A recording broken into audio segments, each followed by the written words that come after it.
নিয়ে যারা ইসলামকে বুঝতে চেষ্টা করে, জানতে চেষ্টা করে এবং ইসলামিক মুভমেন্টকে বাস্তবায়নের জন্য চেষ্টা করে, এইরকম একটা অর্গানাইজড প্ল্যাটফর্ম পৃথিবীর খুব বেশি একটা দেশে নাই। তাদের অনেকটা ইউনিক। পৃথিবীতে মেইন স্ট্রিম ইসলামিক মুভমেন্ট জামাত ইসলাম এবং ইজিপ্টের মুসলিম ব্রাদারহুড অনেক ইনফ্লুয়েন্সিয়াল। মিডল ইস্টের অনেকগুলো দেশে তাদের অনেক ইনফ্লুয়েন্স আছে। তাদের স্টুডেন্ট অর্গানাইজেশনের চাইতে মেইন পলিটিক্যাল পার্টি অনেক বেশি স্ট্রং, আর বাংলাদেশ স্টুডেন্ট অর্গানাইজেশন অনেক বেশি স্ট্রং। ছাত্র শিবিরের এই প্ল্যাটফর্মটা this is unique, this is excellent. We have to think about it, এটাকে কতটা ভালোভাবে আমাদেরকে ইউটিলাইজ আমরা করতে পারি। সেকেন্ড হচ্ছে যে ছাত্র শিবিরের যে রিসোর্স, এই রিসোর্সটাকে প্রপার ইউটিলাইজেশনের জন্য আমাদের অনেক বেশি চিন্তা করতে হবে, অনেক বেশি চিন্তা করতে হবে। নীতি নির্ধারক মহলে চিন্তার পরিমাণটা বেশি। তোমাদের ক্ষেত্রে ব্যক্তিগত লাইফে এক্সিকিউশন ইম্পর্টেন্ট। এই এক্সিকিউশনটা করতে গিয়ে আমাদের পলিটিক্যাল ফাংশন এবং একাডেমিক ফাংশনের মধ্যে একটা কনফ্লিক্ট আছে। মিছিলে যাবা না পড়তে বসবা, জেলে যাবা না পরীক্ষা দিবা, ভেরি কনফ্লিক্টিং থিং। তুমি যদি অনেক মনোযোগ দিয়ে পড়াশোনা করতে চাও তাহলে তোমার সাংগঠনিক কাজের পরিমাণ কমে যায়, আর তুমি রাত দিন সারাক্ষণ যদি সংগঠন করো তাহলে তোমার পড়াশোনার পরিমাণ কমে যায়। এখন ইসলামের প্রিন্সিপাল হচ্ছে এখানে দুইটা। একটা প্রিন্সিপাল হচ্ছে ইসলাম সবসময় মধ্যপন্থী, you have to maintain both. দুইটার মধ্যে তোমাকে একটা মাঝামাঝি লাইন টানতে হবে যেখানে তুমি অ্যাডজাস্ট করবা তোমার সাংগঠনিক কার্যক্রম এবং তোমার পড়াশোনা। এন্ড সেকেন্ড হচ্ছে তোমার নেসেসিটি, কখন কোনটা ইম্পর্টেন্ট। এখন বদরের যুদ্ধে দাঁড়ায় যদি কেউ চিন্তা করে যে ওমর ইবনে খাত্তাব ইসলামের দ্বিতীয় খলিফা হবে, কাজে তাদের যুদ্ধের ময়দানে পাঠায় দেওয়া যাবে না, সে শহীদ হয়ে যেতে পারে, এই চিন্তা তো আল্লাহ রাসূল কোনোদিন করেন নাই। তিনি কি করে ডাইকে বলছেন যে তুমি খুব কোয়ালিফাইড মানুষ, তোমার ভবিষ্যতে কাজে লাগবে, কাজে তুমি যুদ্ধের ময়দান থেকে চলে যাও, তুমি রেস্ট নাও। এই কথা আল্লাহ রাসূল কখনো বলছেন? এই কথা বলেন নাই। আবার যুদ্ধ যখন শেষ হয়েছে তখন ঠিকই কাতেবে হইতে ডাইকে তিনি কোরআনের আয়াত লিখতে বলছেন।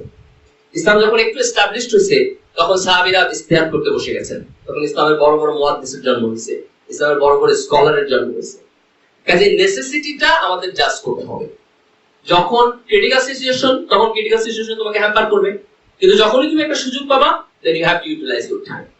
কাজে সবসময় এটা মনে রাখতে হবে যে পড়াশোনা এবং সাংগঠনিক কাজের মধ্যে ব্যালেন্স করতে হবে এবং সংগঠনের প্রয়োজনের প্রেক্ষিতে আমাদের সিদ্ধান্ত গ্রহণ করতে হবে। সংগঠনের খুব ক্রিটিক্যাল সময়ে সংগঠনের সকলের কর্মীদের দায়িত্ব পালন করতেই হবে, এটার কোনো অপশন নাই। আমাদের দেশের রাজনৈতিক বাস্তবতা আমরা এর বাইরে চলে যেতে পারবো না, কিন্তু এইটাকে সামনে রেখে আমাদেরকে মনে রাখতে হবে যে যখনই আমি এখান থেকে ফিরে আসতে পারবো, যখনই আমি একটু সুযোগ পাবো, যখনই আমি একটু সময় পাবো, আমাকে পড়াশোনা এবং অন্যান্য কাজে মনোযোগ দিতে হবে।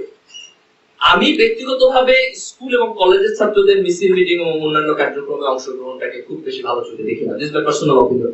সংগঠনের যে অপিনিয়ন সেটা মানতে তুমি শপথের কর্মী হিসেবে বাধ্য, এটা সংগঠনের ডিটেইল। কিন্তু মাই পার্সোনাল অপিনিয়ন, ইউনিভার্সিটিতে যাওয়ার আগ পর্যন্ত পলিটিক্যাল অ্যাক্টিভিটি যত কম করতে পারো তত ভালো, একাডেমিক অ্যাক্টিভিটিসে তুমি যত বেশি সময় দিতে পারবা তত better. This is my personal opinion. দায়িত্বশীলরা তাদের মতামত দিবেন এবং সংগঠনের দায়িত্বশীলদের মতামত you have to obey and you have to continue that. কিন্তু আমার পার্সোনাল অপিনিয়ন হচ্ছে যে ইন্টারমিডিয়েট পর্যন্ত তোমার প্রাইমারি কনসার্ন হওয়া উচিত তোমার পড়াশোনা। ইন্টারমিডিয়েট পর্যন্ত তোমার প্রাইমারি কনসার্ন হওয়া উচিত তোমার পড়াশোনা। ইন্টারমিডিয়েট পর্যন্ত তোমার প্রাইমারি কনসার্ন হওয়া উচিত তোমার পড়াশোনা। বিশ্ববিদ্যালয়ে যাওয়ার পরে ইউ আর এনাফ অ্যাডাল্ট, তখন তুমি অনেক কিছু কন্টিনিউ করতে পারবা, তখন মিছিল করে এসে পড়াশোনা করতে পারবা। ইউনিভার্সিটির পড়াশোনার সিস্টেম অনেক ফ্লেক্সিবল, ইন্টারমিডিয়েট এবং ভর্তি পরীক্ষার মতো এত বেশি রাশ নাই, এত বেশি দায়িত্ব তোমাকে নিতে হবে না। এই সময়টাতে তুমি সাংগঠনিক কাজ সিনসিয়ারলি করবা। সিনসিয়ারিটি এক জিনিস, ফাঁকিবাজি করা এক জিনিস, আর হচ্ছে পড়াশোনাকে গুরুত্ব দেওয়া আরেক জিনিস। পড়াশোনাকে গুরুত্ব দেওয়া আর ফাঁকিবাজি করা ইজ নট দ্য সেম। তোমার প্রোগ্রাম হচ্ছে 9টায়, তুমি এক্স্যাক্টলি 9টায় আসবা, দিস ইজ সিনসিয়ারিটি। তোমার পরীক্ষা আছে, তুমি 9:05 সভাপতির কাছ থেকে ছুটি নিয়ে চলে যাবা, কিন্তু 9:03 এসে ছুটি চেলে, দ্যাট ইজ নট সিনসিয়ারিটি। সিনসিয়ারিটির জন্য সংগঠনকে অনেক বেশি সময় দিতে হয় না, পরীক্ষার আগের রাতে এসে সাথে বৈঠক করতে হয় না, এটা সিনসিয়ারিটির জন্য দরকার নেই। সিনসিয়ারিটি শো করার আরো অনেক প্রসিডিউর আছে। You have to sincere. আনুগত্যের ক্ষেত্রে কোনো প্রবলেম করা যাবে না, সাংগঠনিক দায়িত্ব পালনের ক্ষেত্রে কোনো প্রবলেম করা যাবে না, কিন্তু মাই সাজেশন ইজ দ্যাট ইন্টারমিডিয়েট পর্যন্ত তোমার পড়াশোনাকে তোমার গুরুত্বপূর্ণ কাজগুলো মনে করতে হবে। ইন্টারমিডিয়েটের পরে ভর্তি পরীক্ষার সময় তোমার পড়াশোনাকে তোমার গুরুত্বপূর্ণ কাজগুলো মনে করতে হবে। রাজনৈতিক এবং সাংগঠনিক কাজের দায়িত্বটা পড়াশোনার সাথে ব্যালেন্স করে তুমি দিবা, পড়াশোনার সাথে তুমি ব্যালেন্স করে দিবা। থার্ড পয়েন্ট হচ্ছে তোমাদের সবার রেজাল্ট ভালো, ম্যাক্সিমাম এখান থেকে A+ পেয়ে আসছো।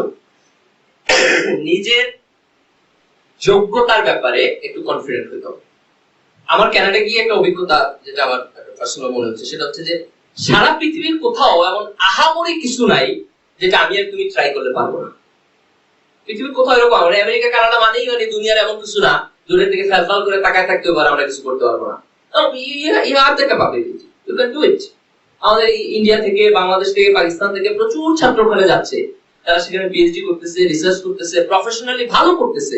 That means they are confident. আমি কাউকে দেখি নাই যে ওরা পড়তে গেছে পারে নাই ফেরত চলে এসেছে, এতটা ডিসকোয়ালিফাইড কেউ না। আমাদের দেশের তো শিক্ষা ব্যবস্থা খুব বেশি একটা ভালো না, আমরা খুব বেশি ভালো শিক্ষা ব্যবস্থার মধ্যে দিয়ে বড় হইনি, কিন্তু তারপর ওখানে গিয়ে আমরা কম্পিটিশন করতে পারতেছি, ওদের সাথে একসাথে চলতে পারতেছি, আমরা এমন কোনো বড় ধরনের লিমিটেশন অনুভব করতেছি না। তার মানে তোমার কোয়ালিটি আছে, তোমার যোগ্যতা আছে, তুমি চেষ্টা করলেই পারবা। বি কনফিডেন্ট, বড় কিছু করার চেষ্টা করো, ভালো কিছু করার চেষ্টা করো, সমাজ এবং সভ্যতাকে পরিবর্তন করার চেষ্টা করো, অনেক বেশি পড়াশোনা করার জন্য চেষ্টা করো। আমাদের আমাদের প্রফেশনাল এক্সেলেন্স দরকার। তুমি যে ফিল্ডে হও, doesn't matter, but B the top one. B the top one. Doctor হবা, টপ ওয়ান। ইঞ্জিনিয়ার হবা, টপ ওয়ান। পলিটিশিয়ান হবা, টপ ওয়ান। একাডেমিশিয়ান হবা, টপ ওয়ান। তুমি সায়েন্টিস্ট হবা, বি টপ ওয়ান। বিজনেসম্যান হবা, টপ ওয়ান। টেরর হইল top one. এই পিছনে থাকা যাবে না। যা হবার কনফিডেন্টলি সামনের দিকে হবা। দুনিয়ায় এমন কেউ তোমার চাইতে, তুমি দুইটা হাত নিয়ে আসছো, কেউ চারটা হাত নিয়ে আসে নাই। তোমার মস্তিষ্কে আল্লাহ যতরকম অবস্থ দিচ্ছে, কাউরে এর চাইতে কম দেয়, কাউরের চাইতে বেশিও দেয়। আইনস্টাইনের মাথার মস্তিষ্ক তোমার চাইতে খুব বেশি ছিল না, এদের এত ভয় পাওয়ার কিছু নাই। কনফিডেন্টলি বড় হওয়ার চেষ্টা করতে হবে, বড় হওয়ার জন্য সাধনা করতে হবে। তোমার যদি যোগ্যতা থাকে, কেউ তোমার ডিফারেন্ট করতে পারবে না। তাকে একজন একটা প্রশ্ন করছিল যে বিসিএস এ এখন অনেক বেশি বায়াসড হচ্ছে কিনা। আমি আমার পার্সোনাল এক্সপেরিয়েন্স থেকে বলি, 19 আর 20 এর মধ্যে রাজনৈতিক কারণে 20 কে বাদ 19 কে নেওয়া যায়, কিন্তু 10 আর 25 এর মধ্যে কখনো ই হয় না। রাজনৈতিক প্রশ্রয়ে এই 25 কে বাদ দিয়ে 10 কে দিতে পারে। তাহলে তোমার কোয়ালিটি যদি এভারেজ হয়, তাহলে তুমি ডিফ্রাক্ট হবা, কিন্তু তোমার কোয়ালিটি যদি এক্সট্রাঅর্ডিনারি হয়, কেউ তোমারে ডিফ্রাক্ট করতে পারবে না, কেউ তোমাকে ডিফ্রাক্ট করতে পারবে না।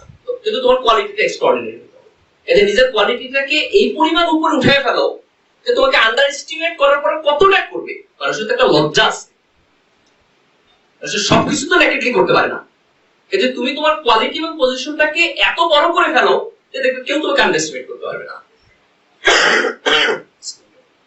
তোমাকে ডিস্টার্ব করতে পারবে, তোমার রেজাল্ট একটু খারাপ করাই দিতে পারে। কিন্তু তোমার যোগ্যতাকে, তোমার ভিতরের পাওয়ারকে, তোমার ভিতরের আগুনকে এটা কোনো নিভাই দিতে পারবে না। পৃথিবীতে চেঞ্জ গুলো এক দুজন মানুষ করে, খুব বেশি মানুষ পৃথিবীতে চেঞ্জ করে না। আমাদের জামাত ইসলামিক মুভমেন্ট মাওলানা মওদুদির একার চিন্তা থেকে আসছে। মিডল ইস্টের টোটাল মুসলিম ব্রাদারহুড হাজারুল বান্নার মাথা থেকে আসছে। পৃথিবীতে যত বড় বড় ধরনের চেঞ্জ আছে, জাস্ট 2-4 জন ব্যক্তি করেছে। If you are qualified enough to do that, তাহলে পৃথিবীতে কেউ তোমারে আটকে রাখতে পারবে না, কেউ তোমারে থামায় রাখতে পারবে না। কোন পার্টি ক্ষমতায়, কে তোমাকে সার্ভাইভ, তোমাকে ডিপ্রাইভ করতেছে, তোমার উপর নির্যাতন করতেছে, এগুলো দিয়ে তোমার যোগ্যতাকে ডিপ্রাইভ করতে পারবে না। কিন্তু তোমার যোগ্যতাকে অন্য যে কোনো কারণ চাইতে অনেক বেশি উপরে নিয়ে আসতে। লাস্ট যে পয়েন্ট, সেটা হচ্ছে পড়াশোনা। ছাত্র শিবিরের একটা সিলেবাস আছে, এটা শেষ করো। সদস্য হওয়া লাগবে না, সদস্য হওয়া জরুরি না, কিন্তু সদস্য সিলেবাসটা মনোযোগ দিয়ে পড়া জরুরি, সদস্য সিলেবাসটা মনোযোগ দিয়ে বোঝা জরুরি, এবং সদস্য সিলেবাসে তোমার শেষ সীমা হওয়া উচিত না। পৃথিবীর অনেক বড় বড় ইসলামিক স্কলার আছে এখন, তারা অনেক লেখালেখি করতেছেন, অনেক কিছু। ইন্টারনেট যদি তুমি ইউজ করো, তাহলে you will get enough information. সারা পৃথিবীতে এখন ইনফরমেশন এত অ্যাভেলেবল হয়ে গেছে, ইউ ক্যান্ট ইমাজিন। তুমি বইগুলো পিডিএফ ফরম্যাটে পাচ্ছ, ইন্টারনেট ইবুক হিসেবে পড়তে পারতেছো, ইন্টারনেটে যে কোনো একটা সার্চ দিলে তুমি অনেক ইনফরমেশন পাচ্ছ। You have enough information, read, অনেক বেশি পড়ো। আমাদের ইসলামিক মুভমেন্টের থিওরি রিথিং করতে হবে। You have to do that. পৃথিবীতে খুব র্যাপিডলি চেঞ্জ হচ্ছে। মডার্নিজম এখন অনেক বড় বেশি ইম্পর্টেন্ট ইস্যু। তুমি যদি আমেরিকার সোসাইটি বা কানাডা আমেরিকার সোসাইটিতে তাকাও, তাহলে it is a very free society. খুব বেশি একটা রিলিজিয়াস বাইন্ডিংস নাই। এবং ইন্ডিয়ান সোসাইটি অনেক বেশি আমাদের যেটা up to date and modern.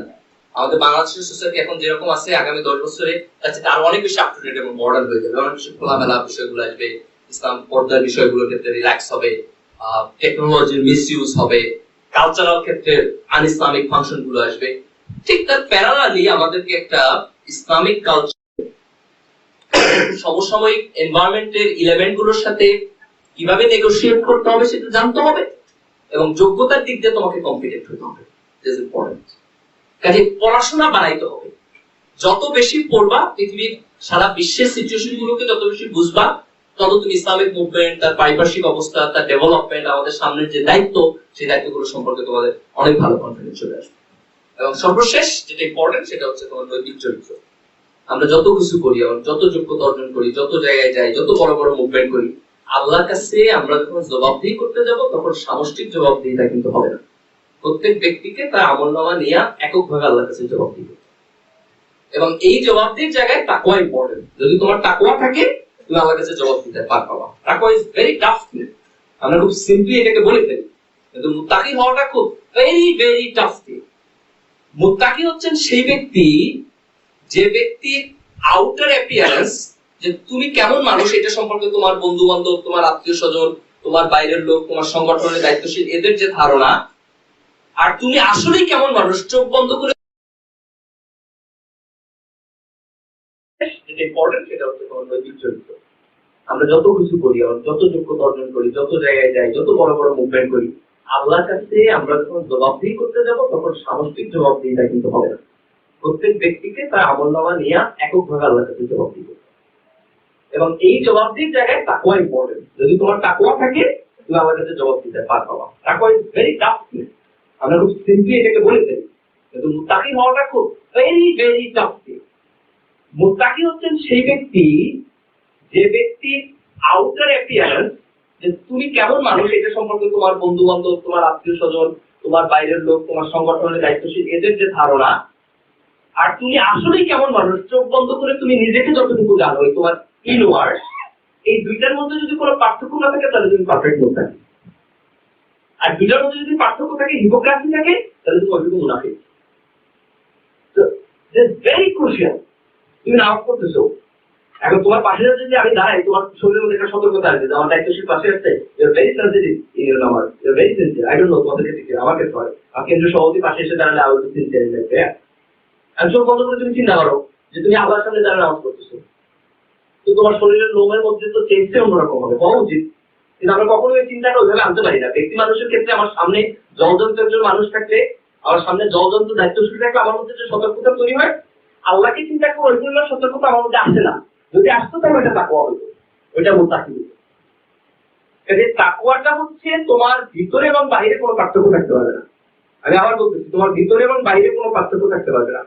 নৈতিক চরিত্রের ক্ষেত্রে সতর্ক হতে হবে, পর্দার ক্ষেত্রে সতর্ক হতে হবে, লেনদেনের ক্ষেত্রে সতর্ক হতে হবে, মোবাইল ব্যবহারের ক্ষেত্রে সতর্ক হতে হবে, ইন্টারনেট এবং কম্পিউটার ব্যবহারের ক্ষেত্রে সতর্ক হতে হবে। এইসব ক্ষেত্রে নিজেদেরকে কন্ট্রোল করা is much more tough. This is the challenge of this day.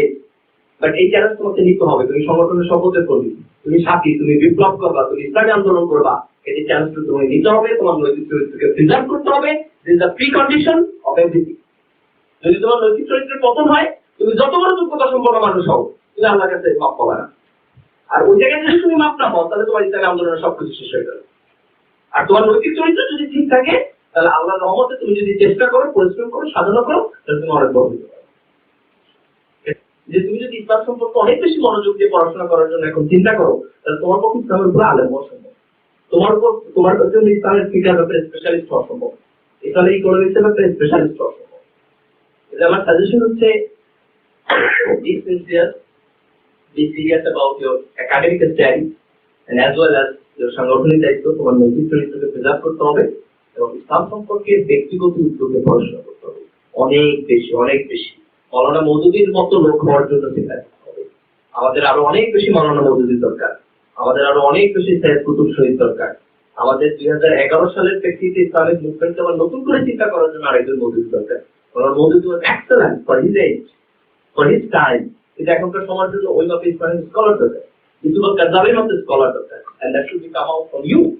এটি ট্রাই। তুমি এরকম মনে করো না যে তুমি পারবে না, এদের মধ্যে থেকে হবে। পৃথিবীতে যারা এরকম বড় বড় হয়েছে, তারা একসময় এরকমই ছিল। ইসলামী ছাত্র শিবিরের এই বিশাল জনশক্তি, তাদের যোগ্যতার ব্যাপারে কনফিডেন্ট হইয়া, তাদের সময়টাকে যদি কাজে লাগায়, তাহাজ্জুদের নামাজে দাঁড়ায় যদি আল্লাহর কাছে সাহায্য চায়, যদি পরিশ্রম করে, তাহলে আল্লাহ নিশ্চয়ই তাদের মেধাকে বাড়াইয়া দিবেন। আল্লাহ নিশ্চয়ই তাদের কাছ থেকে ইসলামী আন্দোলনের অনেক বড় খেদমত দিবেন। এই তোমাদের দায়িত্বটা হচ্ছে আল্লাহর কাছে রাতের অন্ধকারে দাঁড়াইয়া ওই প্রার্থনাটুকু করা আর দিনের বেলায় ওই পরিশ্রম করা। আমি আল্লাহর কাছে তো আমাদের জ্ঞান এবং বুদ্ধিকে বাড়িয়ে দেন, ইসলামের জন্য আমাদের আরো বেশি পরিশ্রম করে তৌফিক দান করে। আমিন। আসসালামু আলাইকুম ওয়া রাহমাতুল্লাহি ওয়া বারাকাতুহু।